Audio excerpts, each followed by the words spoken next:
So here we are.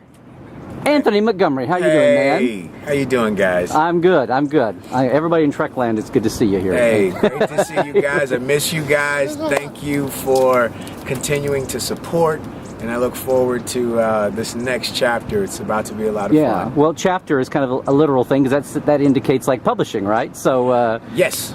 And what's funny, we're here in beautiful Balboa Park, which absolutely has nothing to do with what we're talking about, but Larry, being the genius that he is, wanted a great backdrop for you guys. So, and what is it? It's early March and it's this sunny in LA. So hey, man, you cannot beat this. I'm from Indiana. It's probably 20 degrees there today. So we're golden. So, yeah. So what's going on? We did a blog post with you by phone and last summer. Yep. You had a lot of things happening. Yes. Single ladies, which you can talk about. But the thing that was hanging there in the background was what you're working on now. Miles away. Miles away. Well, everybody wants to run out and buy this because it's Anthony Montgomery's. This is not some ghostwriter came in with the idea. No. This is out of your heart. This is out of my heart. But let's say, there might be a few people out in this world that never saw Enterprise or never saw Single Ladies even. Okay. What's going to be about this book that's going to this graphic novel that's going to appeal to people who enjoy the media or don't even know graphic novels? What's grabbing because them? It's a human. You have many choices in your graphic novel reading. We appreciate you spending time with us today. Thank you for coming here. Yeah, yeah. You know what? The easiest to say is, in truth, he's human.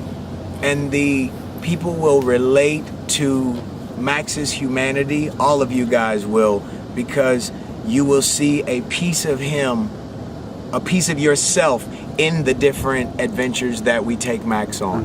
And when I say we, I mean my entire creative team, because as the brainchild behind it, I can't draw stick figures, so I've enlisted an entire team to help me. And I told them that the biggest thing that I want to make sure that my fans are able to take away from this and connect with is truly that it's whatever you're watching on screen is no different than you. Max could be you. He just had something that evolved in him in a different way. So there will always be a human condition at the core of it, and we are going to be excited at watching Max's triumphs as well as his failures. And in the experience that is life, we'll get to go on his adventures with him and have a lot of fun doing it. Yeah. Well, tell us about it and tell us how. You've had the idea for that long, and where it comes from in your fertile imagination. Well, growing up as a kid, I always thought about the what if. What if I was a superstar quarterback? How would my life be? What if I worked for the military? What kind of experience would I have? What if I could fly a spaceship and travel around the world? I got to do that. Yeah. I've been able to do a lot of the things that my what-if imagination spawned as a kid, and then getting on Enterprise, just being inspired by Gene Roddenberry and, of course, George Lucas. Those are the two that really stick for me when I think otherworldly. I came up with something that is literally for my core Star Trek fans, and I created another universe. I have amazing characters with fantastical abilities, and I had to get a central character to guide us through this action adventure, and his name is Maxwell Miles. Okay. 16 years old. He is, like most teenagers, filled with insecurities and fears, and for 10 years, he's had one major question plaguing him. Why have I endured so much in such a short time in my life? So at 6 years old, he had already experienced more than most people had. And of course, this relates to my own life because I had as well at that time. So I just kept those things going.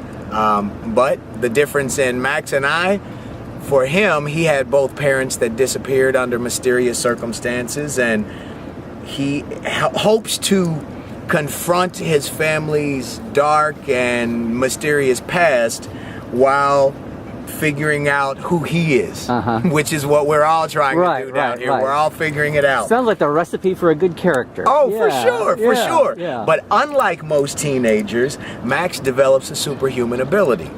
All right, he is enlisted by a shadowy organization to fight evil across the universe and has to maintain a solid grade point average despite having the worst study partner in the world. Okay. Yes, he has a best friend named Dwayne that keeps him grounded to being a kid. Literally, because we all grow up too fast, all of us. Yeah. So I want Max to actually get to be a kid for as long as he is a kid. So his superhuman source, I mean, writers come up with all kinds of ways to get at that. It sounds like it's kind of organic. It's not. Yes, his is organic. It's in his blood. It's his DNA, which we will learn. Okay. No radioactive spiders. No. He's no not, aliens crash landing. No gamma nothing. radiation. None of that. Yeah. So we've got WonderCon coming up. You're kind of targeting something to WonderCon down in Anaheim. Yes, WonderCon. I'll be at booth 916. So you guys definitely come out 916. March 16th to the 18th, and I'm doing a pre-launch. I'm doing the first 28 pages of the book. Come up with a really fun, it's going to look just like a regular comic book, and I'm having that, actually I'm going to print today for that, just to be able to, I want to be able to give the fans something for them to go, oh, okay, this is where we're going. Let me wet my whistle. Yeah, all right. Yeah, very good. So you're there the whole weekend? I'll be there the entire weekend. Okay. I've never, it's similar to what the fans have seen me do at the Vegas Trek and anywhere else, but I'm controlling all of this. I had to rent the booth. I had to get a seller's license, and I'm renting power outlets to be able to run the video trailer that I had created. I never did any of this during the Trek conventions. I just show up, sign, and get to meet all my wonderful fans. And this isn't even a purely Trek. You're going to get comic people. So, definitely.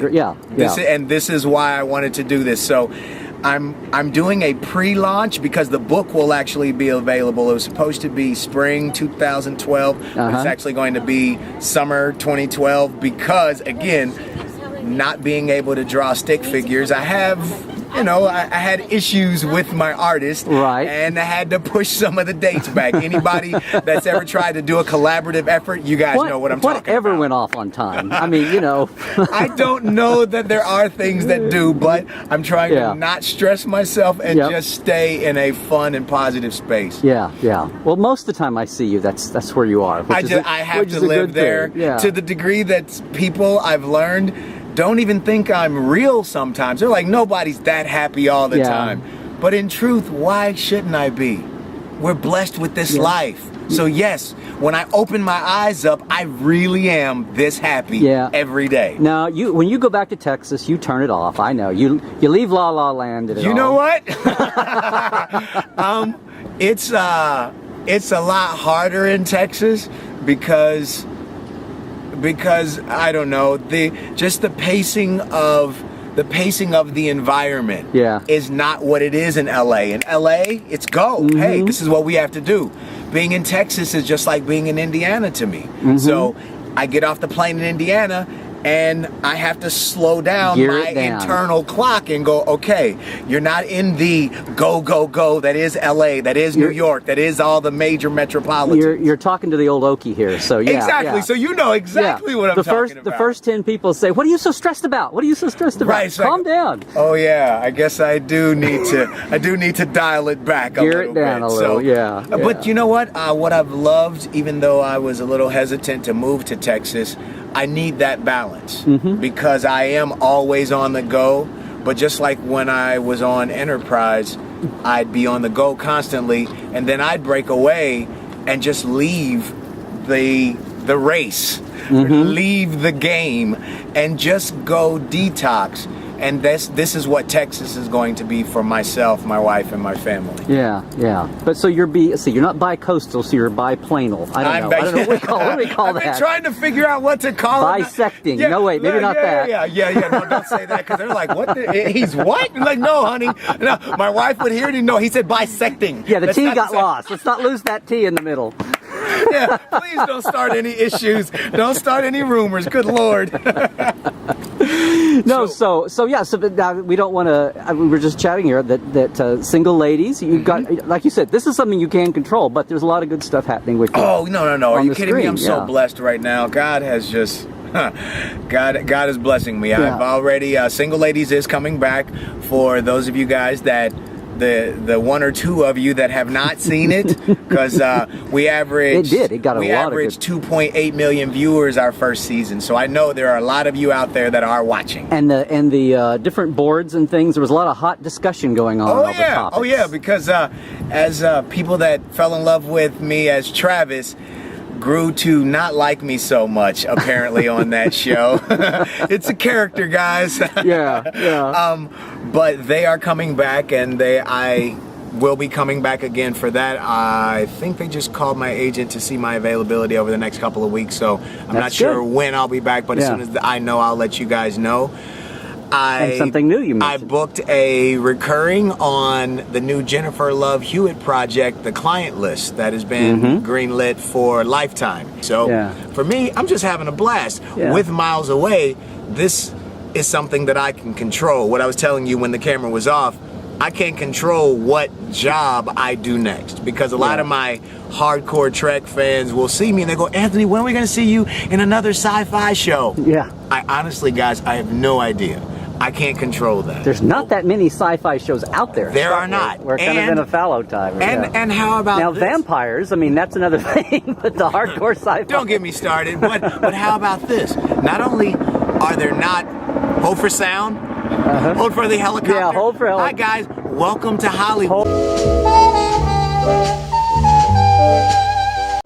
Still holding. No, this is what we do. This is actually what we're doing right now. Is what we do on set. Yep.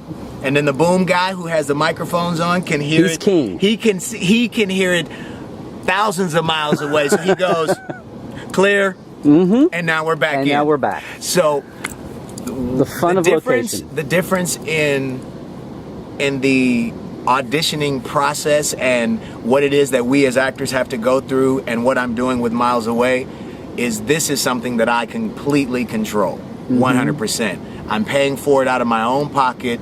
It's my vision, and getting it out to the masses and getting it out to my fans out there, this is what I have to now do. Right. So it's a lot of fun for me, man. Well, that's cool. That's cool.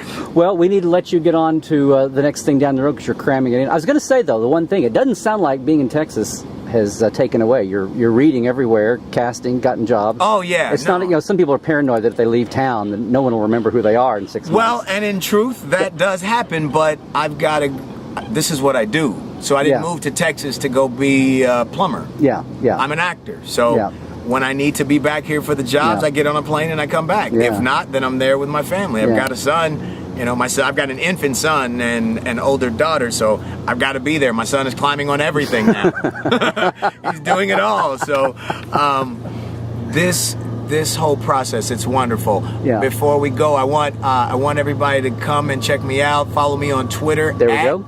Mr. A. Montgomery. Jump on the wagon with me, because just completing the thought that I had earlier, it's not just that there aren't that many sci-fi shows out there. I was a part of Star Trek, my friend. I'm not going to just do a sci-fi show just for the sake of doing one. Right. When I do one, it has to be a quality show. So therein lies the rub, because I've seen a lot of people try to do sci-fi, but it's not something that it's not something that Gene Roddenberry would put his stamp on, so I probably wouldn't put my stamp on. Yeah. So that's when you see me in my next sci-fi show, guys, know it's going to be something that you can respect and would love as much as I will, because I'm a sci-fi fan, not just a sci-fi actor. Yeah. Because all of these things, the powers that be in Hollywood, as you know, they actually look at all of that. Look at all that stuff. They look at the old IMDb star meter and the whole thing. Yes, they do. And you guys will help me get that star meter up. I appreciate you. I truly do thank you. And for supporting me as I support you, I truly love all of you, and I thank you. Anyway, we'll see you down the line at WonderCon and on beyond. And you got it. I appreciate you. Thanks, Larry. Okay.